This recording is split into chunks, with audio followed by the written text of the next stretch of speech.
Number 8, 1853 ईस्वी का charter act.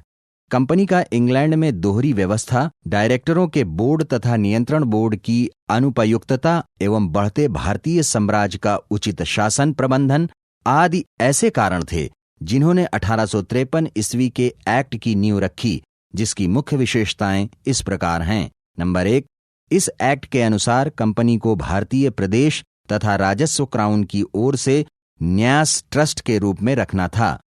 इस प्रकार क्राउन तथा उसका उत्तराधिकारी जब चाहे कंपनी से प्रशासन अपने हाथों में ले सकता था।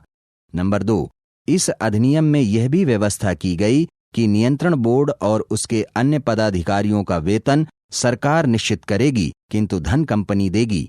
नंबर 3, अब डायरेक्टरों की संख्या 24 से घटाकर 18 कर दी गई, जिसमें से 6 क्राउन द्वारा मनोनीत किए जाने थे। नियुक्तियां अब एक प्रतियोगी परीक्षा द्वारा की जानी थी, जिसमें किसी प्रकार का भेदभाव नहीं किया जाएगा। 1854 ईस्वी में इस योजना को लागू करने के लिए मैकाले की अध्यक्षता में एक समिति की नियुक्ति की गई। नंबर 4, विधि सदस्य को गवर्नर जनरल की कार्यकारिणी का पूर्ण सदस्य बना दिया गया और जब यह परिषद कानून बनाने के लिए बैठी तो इसमें 6 अतिरिक्त सदस्यों की व्यवस्था की गई। गवर्नर जनरल को इसके अतिरिक्त 2 अन्य असैनिक पदाधिकारियों को नियुक्त करने का अधिकार था। इस प्रकार सर्वप्रथम एक विधान परिषद के गठन की व्यवस्था की गई, जिसमें अधिकतम 12 सदस्य थे।